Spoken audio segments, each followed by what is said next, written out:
Hello friends, നമുക്കിന്നൊരു പായസം ഉണ്ടാക്കിയാലോ? ഒരു വെറൈറ്റി പായസം ആയാലോ? ചൗവരി പായസം, സാബൂൻ അരി എന്നൊക്കെ ചിലർ ഇതിന് പറയും.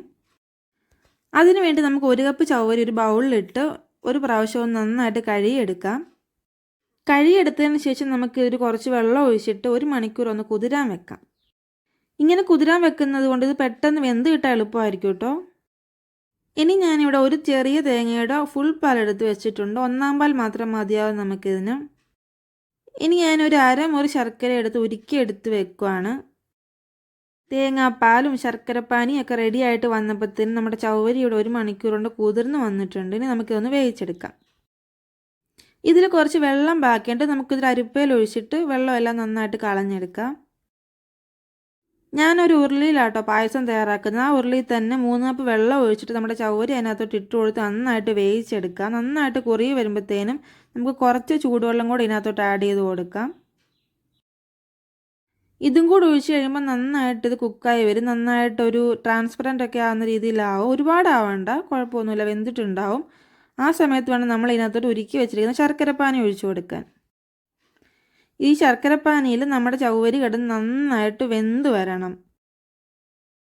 വെന്ത് വറ്റി കുറുകി നന്നായിട്ട് വരുമ്പോഴത്തേനുമാണ് നമ്മൾ ഇതിനകത്തോട്ട് തേങ്ങാപ്പാലൊക്കെ ആഡ് ചെയ്ത് കൊടുക്കുന്നത്. നമ്മൾ കുക്ക് ചെയ്യുന്ന ചൗവരി ആയതുകൊണ്ട് ഇടയ്ക്കിടയ്ക്ക് ഇത് ഇളക്കിക്കൊണ്ടിരിക്കണം കേട്ടോ. ഇതിപ്പോൾ നന്നായിട്ട് ആയി വന്നിട്ടുണ്ട്. ആ സമയത്ത് ഞാൻ ഒരു 1/2 സ്പൂൺ പഞ്ചസാര ചേർത്ത് കൊടുത്തു. പിന്നെ ഏലക്കാപ്പൊടി പഞ്ചസാരയും കൂടെ പൊടിച്ച് ചേർത്ത് കൊടുത്തു.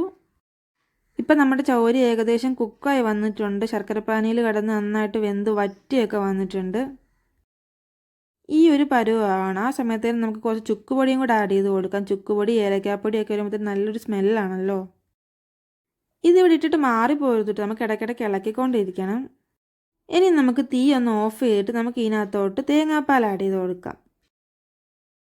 തേങ്ങാപ്പാൽ ആഡ് ചെയ്യുന്ന സമയത്ത് തീ പാടില്ല കേട്ടോ. ആ സമയത്ത് നമുക്കിത് ഓഫ് ചെയ്തിട്ടുണ്ടാവണം. അത് കഴിഞ്ഞ് തീ ഓൺ ആക്കിയിട്ട് നമുക്ക് നന്നായിട്ടൊന്ന് ഇളക്കി മിക്സ് ആക്കിയിട്ട് ചെറിയൊരു തിള വരുന്നിടം വരെ നമുക്കൊന്ന് വെയിറ്റ് ചെയ്യണം. ആ സമയത്ത് നമുക്ക് കുറച്ച് ഉപ്പും കൂടെ ആഡ് ചെയ്ത് കൊടുക്കാം.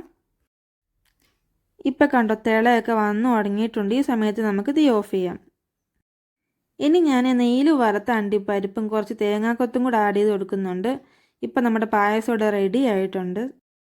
ഇത്രേ ഉള്ളൂ നമ്മുടെ പായസത്തിൻ്റെ റെസിപ്പി. ഇതുവരെ ഉണ്ടാക്കിയിട്ടില്ലാത്തവരൊന്ന് ട്രൈ ചെയ്ത് നോക്കണം. ഭയങ്കര ടേസ്റ്റ് കേട്ടോ. മിൽക്ക് മെയ്ഡൊക്കെ ചേർക്കുന്ന പോലെ ഇരിക്കും. എൻ്റെ ഹസ്ബൻഡ് ചോദിച്ചു മിൽക്ക് മെയ്ഡ് ചേർത്തല്ലേ എന്നൊക്കെ ചോദിച്ചു. ഞാൻ പറഞ്ഞാൽ ഒന്നും ചേർത്തിട്ടില്ല. അത്രയ്ക്കും ടേസ്റ്റ് ആയിരുന്നു. എനിക്ക് ഭയങ്കരമായിട്ട് ഇഷ്ടപ്പെട്ടു. ഈ പായസ റെസിപ്പി നിങ്ങൾ ഇതുവരെ ട്രൈ ചെയ്തിട്ടില്ലാത്തവരാണെങ്കിൽ ഒന്ന് ട്രൈ ചെയ്ത് നോക്കൂ കേട്ടോ. ഇതറിയത്തില്ലാത്ത നിങ്ങളുടെ ഫ്രണ്ട്സിനും ഫാമിലിക്കും ഒക്കെ ഒന്ന് ഷെയർ ചെയ്ത് കൊടുക്കുക. എൻ്റെ ചാനൽ നിങ്ങൾ ആദ്യമായിട്ടാണ് കാണുന്നതെങ്കിലും സബ്സ്ക്രൈബ് ചെയ്യുക. അടുത്ത നല്ലൊരു വീഡിയോ ആയിട്ട് ഇനിയും കാണാം. Bye friends.